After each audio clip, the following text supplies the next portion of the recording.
Same old man. Here's Johnny. You're gonna need a bigger potion. So serious. I am Iron Man. This is a tasty burger. Welcome to the In Session Film Podcast. Welcome to this podcast review for September 16th, 2024, and I'm JD Duran. And I'm Brennan Cassidy. Hey, thanks for joining us, everybody, as we continue our venture into the fall season by talking about a movie that came out during the spring. It wasn't even a summer does. movie. Although this exactly. is the vibe here. This is very much a summer movie. It is very much a summer movie for sure. Yeah. But I do think this came out in the springtime, did it not? I think it came March out in March. 15th. Yes, March 15th. Yeah. So we're a little late to the party, but we've finally caught up with Snack Shack, and we have some things to say. And look, we could have dove into the world of Speak No Evil and James McAvoy. We could have. Yeah. Could But, have. you know, Here it's pretty good. You see the trailer so many times. It is spoiled galore for those that have seen the foreign film. Oh, yeah. It's like we just can't speak about it anymore. Yeah. And look, maybe I'll catch up with Speak No Evil. I just did not have as much of an interest. I did, however, have an interest in Snack Shack because, one, I heard really good things about it. Mm-hmm. And also, it stars one Gabriel LaBelle, who I was very excited to see once again after his phenomenal performance in The Fabelmans a few years ago. So that trumped horror McAvoy. I'm sorry. I'm sorry. Well, and you know, sometimes it's fun to go back and catch up with a film and give it a proper conversation when it seems like a film that's kind of under the radar. And Snack Shack does feel like that. It's available on Amazon Prime right now. So if you are a Prime member, you can watch this one with your Prime account very easily. But it's also one of those films that I don't even think many of our film critic friends are talking about it all that much. And you go on Metacritic and you see its Metascore. I think it only has 6 reviews, unlike the usual 30 to 50 that many movies have. So it is kind of one of those under the radar movies from this year. And sometimes those are ones that are worth talking about further. And I think there is something about this movie that is going to spark an interesting conversation, I think. Yeah, absolutely. It's interesting because I do remember the film coming out, and for those that did see it, I did hear good things. And I think it's circled a little bit in the cinephile sphere. Yeah. I agree with you. It has not gone beyond that at all. It is very much a movie that really only critics and cinephiles have seen to this point. Yeah. And even that number is certainly pretty limited small. still. Yeah. For sure. No doubt about that. And totally aware that this is self-sabotage and that I'm sure a conversation on Speak No Evil would get more clicks. But this is Brendan and I. This is for us. This is one for me, one for you, we always talk about, right? We are channeling the old extra film spirit here. Yeah, we with are. Snack Shack. Because the whole idea of that show originally, now Ryan and Jay ended up turning it into their own thing, which of course we really loved for many reasons. But when Brendan and I were doing it, it was a show dedicated to championing the Snack Shacks of the world, to really dig into and highlight these small films that fell through the crack often. And yeah, Snack Shack is a quintessential extra film movie to discuss. This is almost like deja vu for us. A little bit. So I'm excited to kind of bring that spirit back here and talk about Snack Shack, even if we're 6 months late to the party. So yeah. So we can go ahead and jump into this one. Snack Shack is written and directed by Adam Rehmeier. This is inspired by his own childhood experience in Nebraska City. And it does take place in 1991, in the summer of 1991. It Correct. stars Connor Sherry, Gabriel LaBelle, Mika Abdallah, Nick Robinson, and a few others that come and go throughout the film. If you are not familiar with Snack Shack, and perhaps, as we just talked about, some of you may not be, it takes place in Nebraska City, 1991. As I just noted, two best friends get the chance to run the swimming pool snack shack that later comes to be the perfect scenario for transgression, fun, personal discovery, and everyone's favorite, romance. Oh, kids are cool. Kids are cool. Kids are cool. All right, Brendan, what did you think about Snack Shack? Well, I was really interested in this one rather, primarily because, well, I worked at an amusement park, or not even an amusement park, but a water park growing up at one point in my life, which did have its own snack shack. So there is a little bit of a tie that I have to this kind of world, which is what made me so intrigued. Remember some years ago, there was a similar coming of age movie of sorts called The Way, Way Back. Oh, yeah. Yeah. Really like that movie. Yeah, I think it's pretty sweet. That movie's not this one tonally at all, but I was very interested in that one, just given the whole landscape of it, because I found some through line there. So I was always going to watch this one regardless. And the reason why I'm so glad that we picked this one to talk about in a more extended conversational setting like this is there are aspects of this movie I'm still wrestling with, and I think a conversation with you, it's going to help me maybe find my footing on this one, which is weird to say for a movie like this that might be more complex, but it goes in places that I just simply wasn't ready for. The first 2/3, if you look at it in just a vacuum, it's very crass, it's cruel, it's kind of mean spirited in a way that I really dug. In a way, it for a while it was kind of my favorite movie of the year, just given the debauchery of the way that these kids talked in a way that I actually found kind of genuine and believable. And there's something about watching these two kids whose real goal over the summer, like many kids are, is to simply find a way to make money. But their way of doing it, they're going to make their own beer business. They're like little entrepreneurs. And the thing is, they're actually really smart. Like the idea that these two kids are as intelligent as they are, and they deliberately break the rules as troublemakers. I like that idea. I love that idea so much that when it does go into a different direction, I simply just was not ready for it. And I am not sure if I liked it in the end all that much. And this is where I think this conversation will certainly help me. Maybe your thoughts will have very particular reasons why you went for, or maybe why you didn't. I'm actually not sure where you sit on this movie. So I'm excited to hear that. But I love so much about what this movie is doing, especially in that first half and its first 2/3. And I may learn to love it in totality, given what it's going for. And I don't want to, I'm trying to be careful with how I say it. There's something that happens that I don't want to reveal. It's a big spoiler, and we don't want to get too far into it, I guess. But I like a lot of what this movie sets itself up as, and the performances across the board are just great. Once again, Gabriel LaBelle just proves he is a movie star, and I cannot wait to see him even in another film this year with Saturday Night coming out later this year. Connor Sherry and Mika Abdallah are. I could have had a separate movie of just the two of them, and I probably would have been pretty happy with that. So there are a lot of charming things about this one. It's one that I think people should see. I think the comedic nature of it will certainly gravitate towards people who just like this kind of movie, and I think it does it really well in a very nostalgic-like way. So I'm very high in the movie overall. I want to be higher on it, given where it goes. And I think I might, just given where this conversation could go.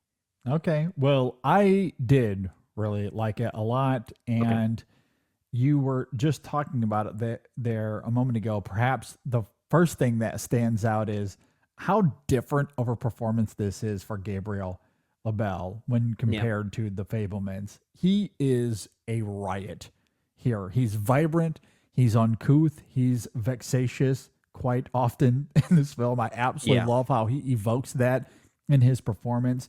There's an abrasive energy to his character of Moose that is infectious.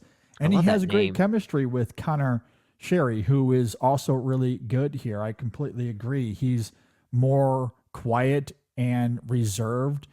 He is, in many ways, the complete antithesis to Moose, but their dynamic is what makes the film work because it's all about the strength of friendship and the bonds that are rattled when conflict arises between those two characters. The drama in this film is fleeting, it's rooted in adolescent naivete and immaturity. It's nothing extraordinary, but for me, it's not about the conflict as much as it's about seeing AJ and Moose and how they respond to it.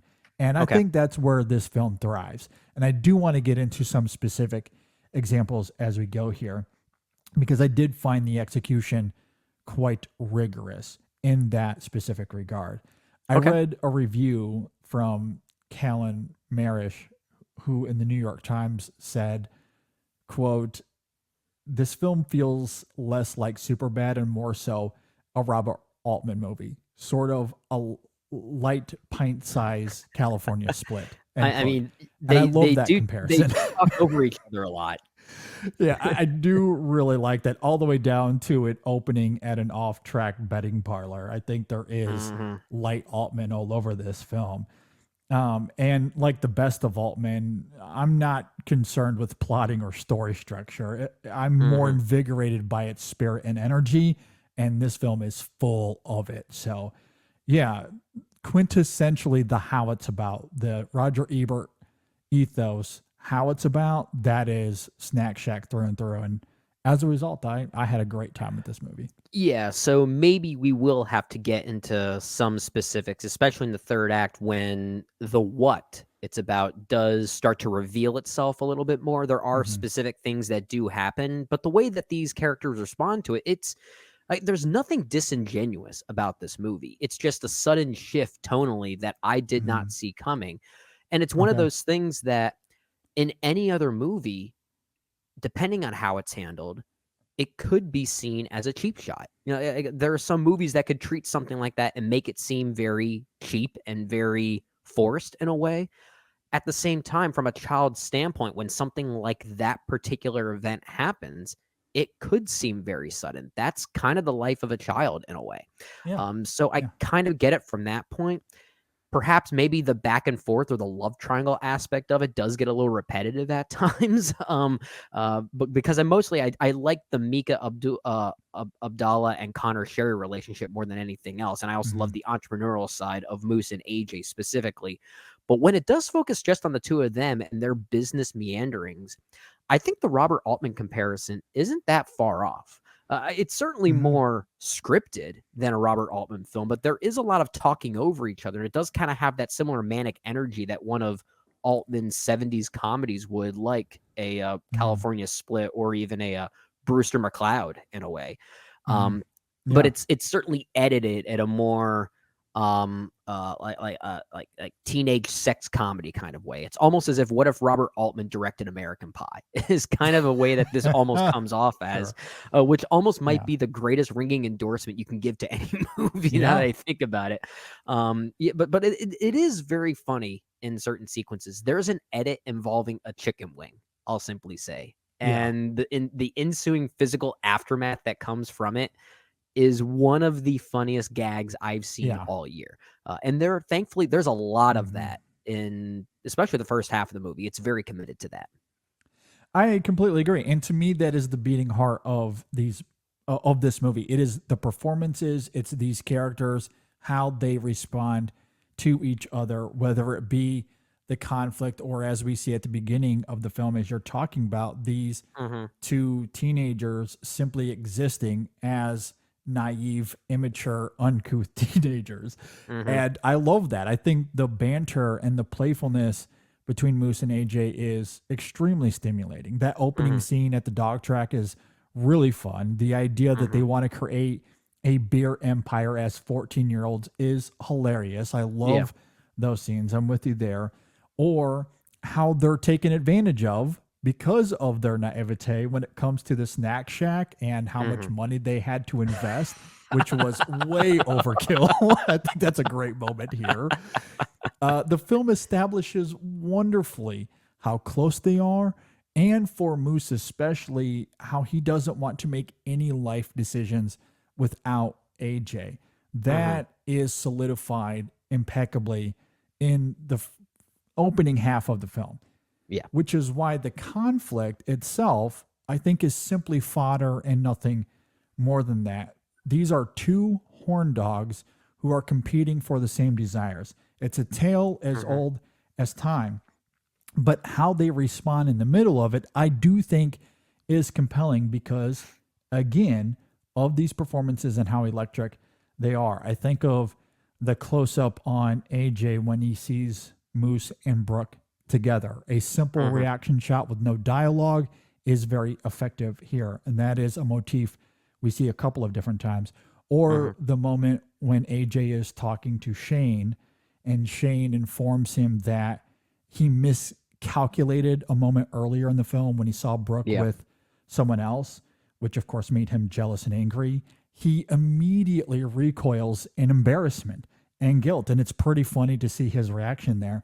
Perhaps my favorite moment of the film, and this is a little bit different tonally, but it's also, I think, the greatest example of what I'm talking about here, is this moment between AJ and Moose, who at this point in the film have not spoken to each other in a few days, maybe even a few weeks. They had a huge fight where Moose punched AJ in the face, and they've been avoiding each other. Yeah. But they find out some pretty devastating news, I'll say vaguely, about someone that they know. And as soon as Moose sees AJ, without any hesitation whatsoever, he immediately embraces AJ. Oh, it's forgotten and they share about. Yeah. in this Yeah. grief together. It's like that conflict never existed. It is a stunning, stunning moment. And again, I go back to the performance. I go back to the execution of those scenes. There isn't anything new in terms of the writing of this film as far as coming of age films go. But the execution, I do think, is really fantastic. And that's what drives this film. Like all of those moments, and we can certainly talk about others as well, in a vacuum, I was never thinking about the conflict, the love triangle, the romance, the abrasive qualities that they embark on because they're teenagers. We've seen teenagers be teenagers forever in film. But what stands out to me here is some of the specificities that the characters evoke and how they react to these moments. That's what I love. That's what this film is about. I think you make an interesting point on maybe the potential almost farcical nature of conflict and how it arises in this movie. Even tracing it back to the very beginning, the first few minutes, it's established that AJ and Moose really just want to start a business together. They're basically acting way older than they should be, right? When they should be behaving like kids. They're literally, to Brennan's point, selling beer that they crafted on their own as 14-year-olds. They're selling that beer to college kids. They are. And but I think it is at least interesting that the film goes out of its way to say that they're good at doing this stuff as little entrepreneurs. Like they do have credibility, but at the same time, when this girl gets involved and this love triangle ensues, and like I said, I do think the back and forth between these three can maybe get a little repetitive at times. I do like the idea that in a way it forces them to finally start to behave in a very jealous way that's almost more kid-like. And then this devastating event that we're dancing around here forces them to put this stuff that they were striving for on the back burner, as if it really didn't mean much of anything. And I think that makes for a pretty interesting point. Maybe if anything, I am still, I am still thinking about the revelatory nature of that devastating event and the way it presents itself. It is very surprising. And well, I mean, I shouldn't say it's very surprising. There's a little visual cue that sort of gave it away for me that something was about to happen. But if you don't pick up on that, then it almost feels like a twist of sorts, I'll simply say. And the maneuvering of that, I am wondering how well that's handled, especially when we've seen other movies depicting childhood and coming of age that have done similar things, it did make me go back and think about those other examples, which may have just been more of a me thing. And then I just found myself kind of distracted by that. But you're not wrong. The reaction to this thing, the way that Moose and AJ embrace each other, is one of the best scenes in the movie. Then, like it's Yeah. it kind of becomes this double-edged sword for me, and I'm still wrestling with that. Yeah, I mean, I think the film utilizes that piece of devastation impeccably as it relates to AJ and Moose. I mean, that moment I when think they it's first see delicate. each other You're there at the right. pool, Yeah. there's a tenderness, and especially given the context that we had just seen the conflict between them, the punch, Mhm. the avoidance, we're separating shifts. There is a clear divide, a deep Mhm. divide. And given how, as we see at in the beginning of the film, how they are making life decisions with each Yeah. other, it's almost as if they're married. Yet we're talking Well, about yeah, they're two teenage best codependent. I think they friends. make a joke about Very that at one codependent. point. Absolutely. So to see that divide, that in and of itself certainly is heartbreaking. But yeah, to see all of that wash away in a single moment. And again, the performances, I think about the reactions from Connor Sherry, Gabriel LaBelle, how they perform as these characters in that moment. I think the film immaculately utilizes that piece of devastation for that moment. Now, as it relates to the reveal, I will say I did not see that as a surprise at all. To me, it doesn't Yeah. act as a Yeah. twist. I Okay. think there is a ton of foreshadowing that leads to it. A ton of it. I did not. That's For fair. me, I Yeah. was waiting for it to happen. I wasn't even something that came out of left field. I felt the film building to it, and it was a matter of when, not if. So Yeah. I'm with you.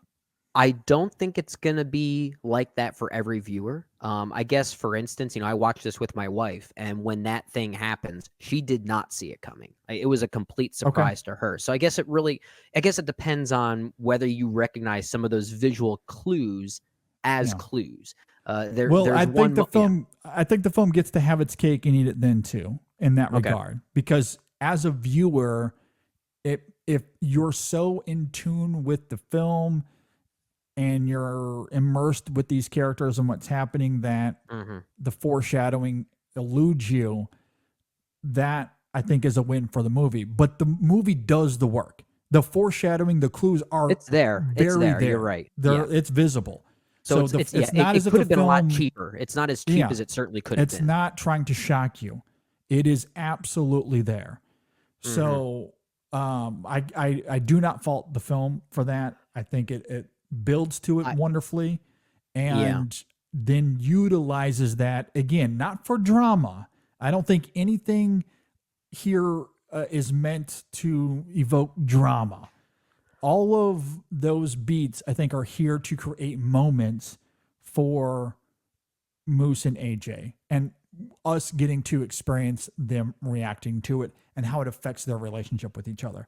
And to me, Yeah. that's where the vigor of this film lies. I will say, if I have one reservation about the reveal still, and the more we talk about it, the more I mean, I always appreciated the reveal. Really, the thing was the sudden shift in tone that I was still trying to, compartmentalize and really comprehend. And this conversation is certainly helping me. I'm liking the movie more as time goes on. But if there is one thing about that reveal that still kind of bugs me, it's not the reveal itself. It's really, I guess, some of the machinations around it. The reveal takes place in, let's just say, it takes place in AJ's house between AJ and his father. I have Yeah. no idea why Brooke's in that scene. I don't know why she needs to be there, because they already had this conflict between the two of them, and instantly in the next scene she knocks on the door. Hey, I'm back. We're fine. Let's go hang out in bed. And then all of a sudden, then Okay. this reveal happens. That's to me, that's just very clumsy writing. And I think that moment would have been better handled had it been a more intimate conversation between father and son. I'll simply say. Okay. I do understand. I can see where you're coming from. And I don't necessarily disagree that the writing there, maybe some of the editing is a little bit clumsy in that moment. Because, again, going back to that moment between AJ and Shane, where AJ realizes, oh, I made a huge mistake as it relates to Brooke. I completely misinterpreted a moment. And he goes to apologize in the next scene, and she wants nothing to do with it. Yeah. So there's also conflict between those two characters, not just AJ and Moose, but AJ Right. and Brooke as well. And the next time we see Brooke, she barges into AJ's house and is very forgiving. Now, I can simply chalk that up to teenage volatility. And that's ultimately what this film is teenage volatility. Yeah, So, which maybe that is the point of the movie. Because one thing I wanted to ask you as we get to the end of this conversation is, many coming of age movies have very particular ideas around coming of age on their minds. Like with Snack Shack, what is its moral? Like what's its main thing? And I think in many ways it is about the volatility of teenage life and putting so much self-seriousness into something that ultimately isn't going to matter in the long run. There are other things that will happen that will matter more in your life. And if anything, maybe it is about the volatility as we're talking about there. Yeah, I think it's very much that.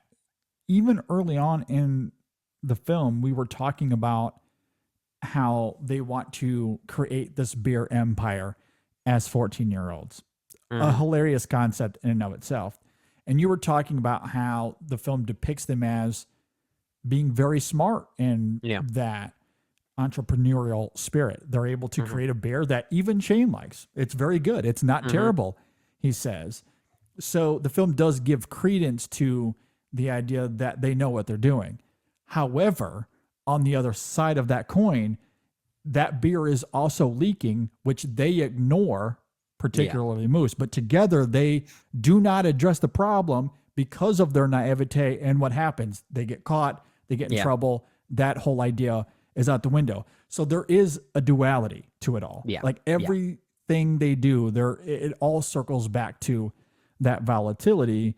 And again, the derivative nature of the writing is not something that I was really caught up in, because I think it's all like the tropes land themselves because one, that's what that experience is for a lot of us anyway. And I love that the film doesn't emphasize the drama, but again, how these characters respawn in the middle of it. And to me, again, that's where there's specificity to that here that I really did appreciate. Yeah, and in a way, and this is something that I'm also realizing and why I'm also liking the film more as we keep talking about it, the huge tonal shift that happens, the volatility you're talking about also is showcased in how much of a heightened reality most of this film feels like until it's not. I mean, even the bullies here, for the most part, I love the bullies in this movie because there is no realm of realism to them whatsoever. There's nothing real. And even some of the exchanges between Moose and AJ, as charming as it is, it's very cartoonish at times. Like it almost feels like a comic strip in a way. And I did appreciate that because it is ultimately from their perspective until it's not, and again, I think the volatility of it, right? Because in one moment they're beating up on these bullies with the help of Shane and trash talking, and in the very next scene they're getting their asses handed to them. Yeah, like everything is kind of this teeter totter, this swing. But even so, like these bullies themselves, they might be the meanest childhood bullies I've ever seen in a movie. They're so bad they should be arrested. Like they are that bad. But it's like, I mean, I did not grow up in the early 90s. I mean, I did obviously, but I wasn't this age in the early 90s. I was 6. Yeah. A little bit of a different thing. Like, and also maybe rural Michigan is different than rural Nebraska. Maybe. I did not experience bullies like this as well. I know others that did. So I don't know. Maybe the 80s and early 90s was a different time. Maybe it was different. But man, like there's a murderous spirit to them that I found off-putting in a way that I also found hilarious, which is a weird thing to say. Well, and to your point about how cartoonish it is, maybe this is a little bit of a giveaway, but they're depicted as like these steroid buff heads that I think that's what adds to it. are Yeah. doping. Yeah. So That's like certainly what just adds to it. like a caricature quality. Yeah. Yeah. But yeah, I mean, all of that because again, it kind of circles back to not the drama itself. Because what I find interesting isn't the idea that they got beat up by the bullies. What I love is the moment right after when they're walking home and AJ looks at Moose and goes, "You know, half of your face is bloody, right?" And we don't see it. It's a nice little camera trick where at first we don't see it, and then he looks to the camera And they're just it has that two-face moment. Yeah, it's like that's what he's walking home to. It's like, oh, it's gonna mean nothing, I guess. Yeah, it's hilarious. Like, to me, that's what this film is. It shows us the drama. It's there. It's tropey. It's whatever. But it's not about those things. It's about how these characters respond in the aftermath of it, or even during it. But it's about giving us those close-ups or that dynamic and that banter. That's what this film cares about, and it lets Sherry and LaBelle have the greatest time of their lives.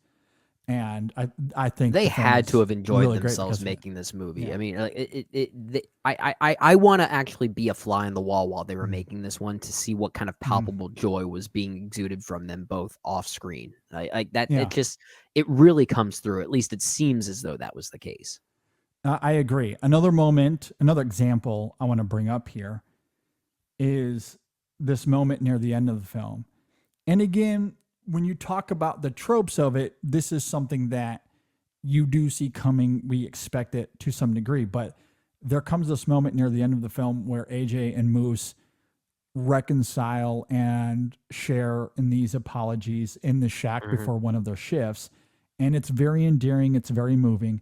But in the middle of it, you hear kids banging on the metal door to the shack, interrupting them. And Moose just yells out, "Off, you animals, we're having a moment," which is so good. That's the thing. Like the way that they speak to these children, they actually sell F dogs by just writing the F word and ketchup on the hot dog. And the whole time I'm sitting there thinking, what are the parents who are seeing this happen? What are they thinking about their son or daughter getting an F dog? And finally, one of them, confronts Moose about it, and his reaction to the mom is just amazing. Or actually, I think it was AJ. I think it was AJ. Yes. And his reaction to the mom off. is just hilarious. It's so good. Like, I love that here. I love the vibrancy of this film. I love the energy of it. I think it's really great. And I think this film does tap into that youthful volatility in a really great way that I think works for these characters. You're not going to be surprised by the writing to this film. This film was written in about 3 hours as far as the plotting of it goes. Anyway, where it thrives again is in these very specific individual moments. It's as a performative captured piece. with the camera and it's captured with performance. Yeah. And that's what I love about this film. That's the best thing about it. And not even just between our two leads, Connor Sherry and Gabriel LaBelle, but the two that play AJ's parents, David Costabile and Gillian Bigman, are also hilarious here. Yes, also very good. So everyone really takes advantage of their time on screen. I completely agree. And I haven't mentioned her as much here, but I do want to agree with you. Mika Abdallah is very good here as Brooke, and there's some great moments with her as well. And again, it's not so much the specificity of why she's in Nebraska City as a child of she just is a father who's in the military and moves around a lot. That's a trope we know of. Again, that the film isn't going to surprise you with that. But how Brooke responds, like we see her reaction throughout the film, and that is something that is attainable. Like that's something that many people will relate with. That kind of sense of, fleeting isolation and desires to be with somebody in a specific moment. I think it's really great. I think she taps into that wonderfully here. So absolutely. I really like the film. I'm liking it more as we talked about it here. If I have any last final thoughts, this movie does one thing that I'm really loving more I love when movies do this, and I feel like more movies are starting to do this. This movie dropped its title card really late into the movie. I think it's like the Yeah. 25-minute mark or something like that. And this movie's uh, what is the actual runtime here? Is it 90? Okay, no, it's an hour and 52 minutes. 112 minutes. Yep. Yeah, it's under 2 hours, and it's not until the 20-some minute mark, I think, when the title is actually dropped officially. I weirdly love when movies do that. I don't know why. It feels different. It feels like it's really capturing your attention in a different way. And I weirdly appreciated that. So I just wanted to call that out as well. Yeah, absolutely. I very much do agree. As far as final thoughts, well, this film is mostly funny. Again, it has this great spirit, this wonderful personality to it. There are a few moments of tenderness that I really do quite love. There's one between Shane and AJ that I think is really good. Again, a little bit of foreshadowing there, but on its own terms, a nice little moment. And also how the film somewhat turns a moment of comedy into a moment of tenderness. That final exchange between Brooke and AJ, I think, is also very good. And obviously, I mentioned that warm embrace between Moose and AJ. I think is fantastic. I think tonally, the film does a great job of being fun and vibrant and manic while, keeping a warmth to it as well and giving us those like little warm embraces throughout the film. Yeah, that's fair. That I really like. So the tone management here, I think, is quite good, especially for a filmmaker that I've never heard of before. I don't know anything about Adam Rehmeier before this. I think he has one feature film before this one, but he's still very early in his career. Absolutely. So, and also it's interesting, like Connor Sherry has a fun little story as well, where he was, I assume, a freshman at UCLA, because the characters here are 14 years old, right? So I imagine that he's not 23, 24. Maybe he could be. I don't know. At any rate, he was a student at UCLA, sent in an audition tape for this role and got the part. So that's incredible. A newcomer. Just, imagine sitting in your dorm room going, hey, I think I could do this. and then you end up getting the role. He wild. is 23 years old. Okay. Now or when they shot this? Well, he was born in 2000. Okay. Yeah. And So I did hear that LaBelle was cast for the movie in 2022 during the production of The Fabelmans. So there's that as well. So, Fun little I tidbit. guess, while filming, Connor Sherry must have still been in his early 20s. We're seeing that a lot. There are a lot of those out there who are in their early 20s, but they're still playing teenagers, which is not that's a trope we've seen many times, but in this particular case, it's even more convincing than ever before. I feel like it's really interesting. And they do pull it off. They do. I mean, maybe not quite 14, but young enough, you certainly buy into it. So yeah, that is really fascinating to hear. Yeah. And the whole film was also shot in Nebraska City. I thought that was a fun little thing because you rarely see that. Very on location. Yeah, it's usually in Atlanta or something like that. Exactly. So good stuff. I really like this film a lot. I urge people to go see it. It is streaming now on Amazon. You don't have to rent the film. If you have a membership to Prime, you can just watch it. So pint-sized California split. I like it. I think that is very well said.